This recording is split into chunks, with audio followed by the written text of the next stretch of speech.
Hi, this is E. David Crawford, Editor-in-Chief of Grand Rounds in Urology. It was just over a decade ago that an immunotherapeutic was approved. It was called Sipuleucel-T or Provenge. It was really truly disruptive technology in that it was an introduction of a new way to treat prostate cancer, actually one of the first immunological agents that did not affect PSA substantially, and we did not see improvement in bone scans and soft tissue lesions. Over the years, there have been a number of studies done, the impact study, and we actually did a analysis of that and separated the men on that study into quartiles, and those with a PSA of less than 20 actually had a 13-month survival rate. So one of the recent papers that have just come out is by Dr. McKay, who is an associate professor of medical oncology, medicine, and soon to be urology at the University of California in San Diego. She did a really great review of Medicare data looking at outcomes with Sipuleucel-T. So Raina, thanks for joining us and sharing the information that you just published a couple of days ago. Well, thank you so much for having me today. I'm very excited to present this retrospective observational analysis of overall survival in patients who received CYP-T for advanced prostate cancer. So, as Dr. Crawford highlighted, the landscape for metastatic CRPC has been rapidly evolving. Sipuleucel-T was introduced in the clinic in 2010, and look at all of the changes in the treatment landscape that have happened since 2010.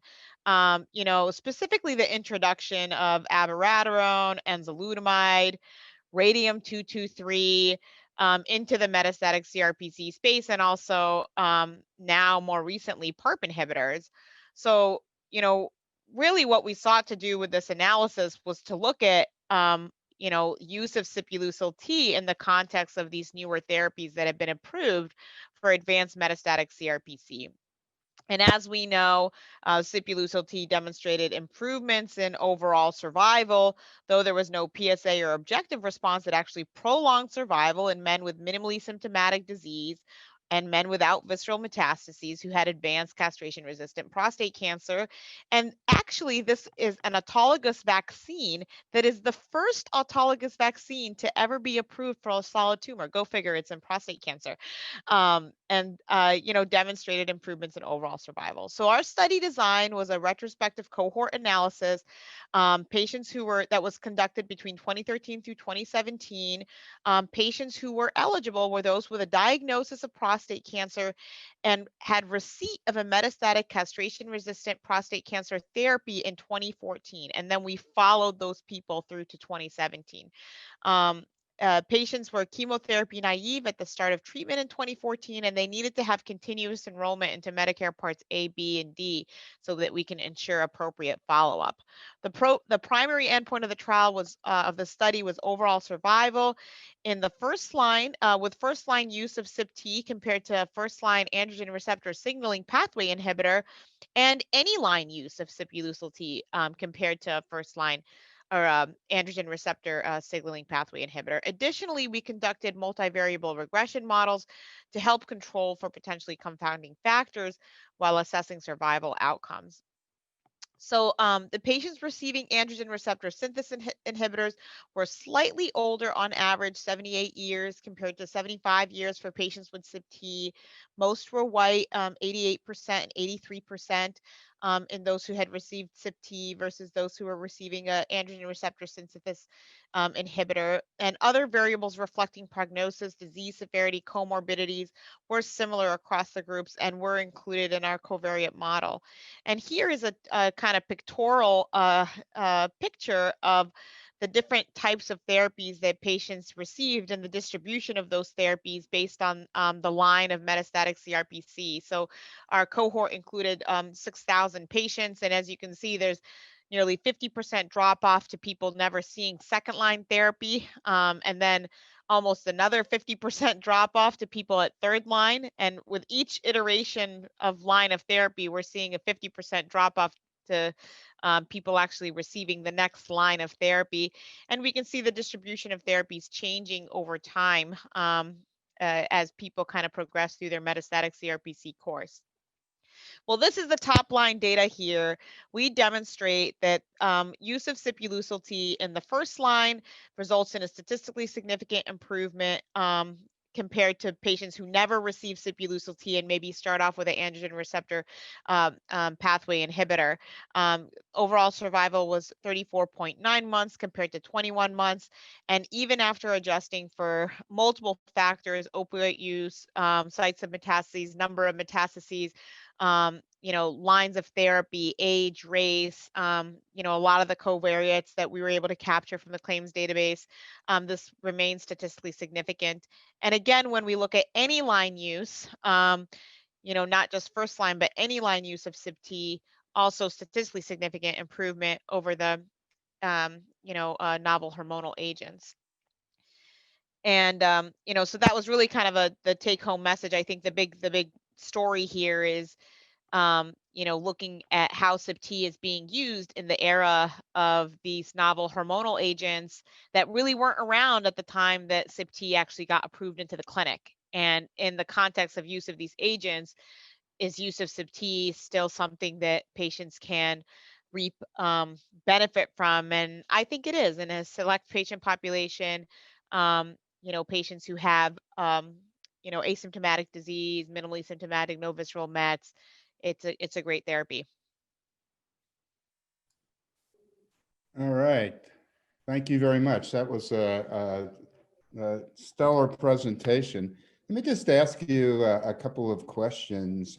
And I really liked your figure 3 in your paper that you showed in this slide about how people progress through the various treatments, first, second, third line therapies and so forth. And maybe we can talk about that another time in more detail.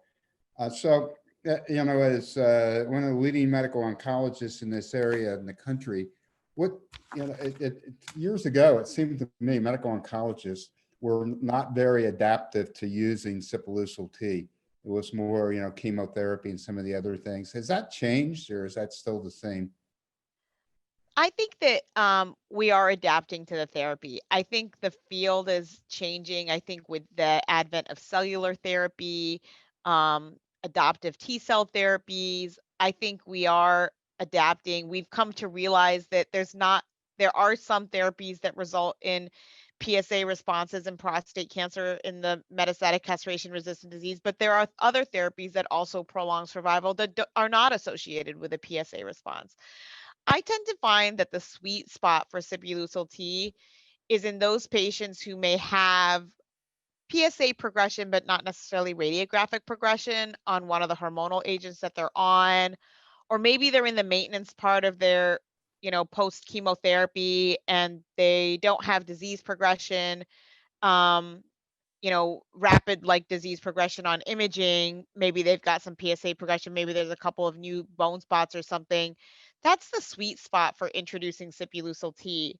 And I do think it augments the immune system. I do think that the, contrasting mechanism of action to some of the other agents that are used, I think is complementary. But I do think, as you stated initially, there's just barriers to initiation for CYP-T. There's a lot to do with the procedure. You got to have a good, blood bank and coordinate care with your infusion center and the blood bank. And, sometimes, patients may need a line, especially if they're, post chemotherapy and their veins are gone. And, so I think there's a lot of steps that goes with it. But I think we're now adapting into much more complex therapies. And I think the complexity of the therapy, I don't think is a barrier. And I quite frankly don't think that the fact that there isn't an associated PSA or objective response is a barrier either. It's just getting people familiarized with the treatment. Well, I mean, we used to say that, with chemo and other things, you get a precipitous drop in the PSA, but it comes back up reasonably quickly, whereas CYP-T sort of flattens the curve, and so the upward slope is decreased a little bit, and it might matter. There, a couple other things that we know that probably with a lot of these treatments, we're seeing a gravitation to earlier disease. Earlier is better.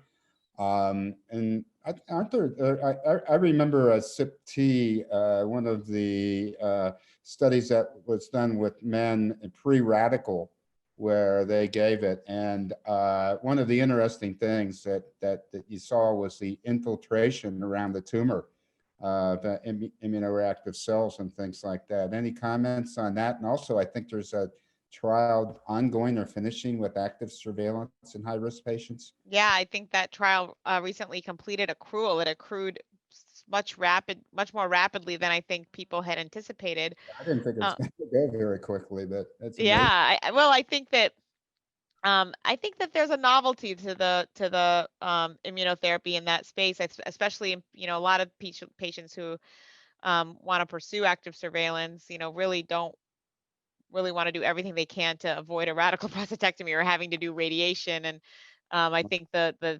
novelty of a therapy that activates the immune system, I think, is very attractive in that setting.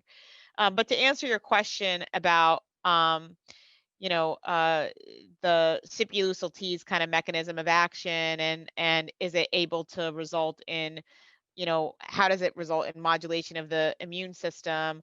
I do think that one of the dilemmas with prostate cancer and why, some single agent checkpoint inhibitors just haven't been effective is sort of this like immune desert that takes place in the context of people with advanced disease. But I think there are actually some studies that are actually looking at the combination of both CYP with a checkpoint inhibitor, and there's even some data for synergy potentially with radium. And so I think that these things are being explored. I think one of the uh, from the standpoint of immunotherapy, one of the most, not to say largest advances that have happened, because there's been a lot of advances, but I think one of the biggest splashes that has occurred this year has been the results of the Cosmic 021 trial, which were presented by Neeraj Agarwal at GU ASCO in 2020.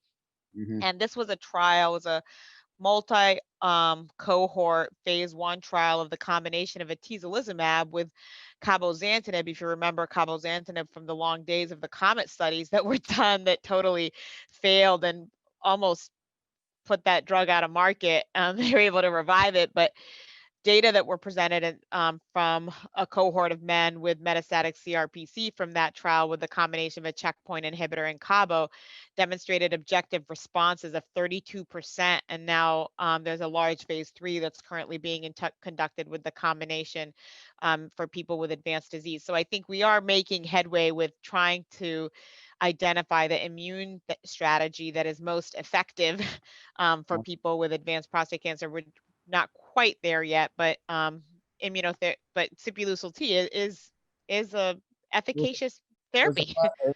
Dendrion and CYP-T. Provins was a pioneer, Yeah, 10 years ago, and really fighting an uphill battle. And now we're seeing the integration of immunotherapy just in about every different cancer, and yeah, been a little bit slow with prostate, but it's interesting to see. I think if this active surveillance trial is positive, that's really going to be another game changer too. yeah, So yeah, so I guess the other thing is that we see you showed all your little flow diagram, disease state diagrams of all the different drugs. I mean, to me, one of the more challenging things and is that in every cancer we cure or control long term, it's not monotherapy. And we're seeing all this monotherapy. We're starting to see trials, as you well know, Latitude and Spartan, other things like that. But what do you think in the future CYP-T is gonna, where's it gonna go earlier in the disease or combinations or things like that? well, I think that's a I'm not sure, because I think the field is changing so rapidly and the drugs are getting better and the bar is getting higher. And Hmm. so I think that, I do think that drugs entering into the hormone sensitive space is probably going to increase utilization of Sipuleucel-T in the CRPC space because now there's just less drugs to select from. Yeah. Like there's just less options. So, but I think that things are changing with like lutetium is probably, everybody's eagerly awaiting the results of the Vision trial, and that has that has the capacity to tremendously change, how we practice and what we do. So I think other drugs are entering into the field, but I agree with you that the strategy has always been, you know, combinations earlier better as opposed to sequential single agent therapies. We just haven't shown it in prostate. Well, you mentioned that lutetium and imaging, and I know you were part of PCF this year, just last week. And as you well know, there was some great discussion, PSMA, and then different ways to attack it with more than one radioisotope, and then imaging and things like that. That was really the state of the art and interesting where we're going to go. I mean, I could see the future, being, well, we do an imaging thing like that. We find the cancer when we deliver something to it, Yeah. targeted therapy. We're sort of doing that right now with targeted focal therapy. Hmm. But there's a lot of exciting things happening. So anyway, Dr. McKay, thank you very much for your time. We appreciate it, Of and course. we look forward to having you back soon. Yep. Thank you so much.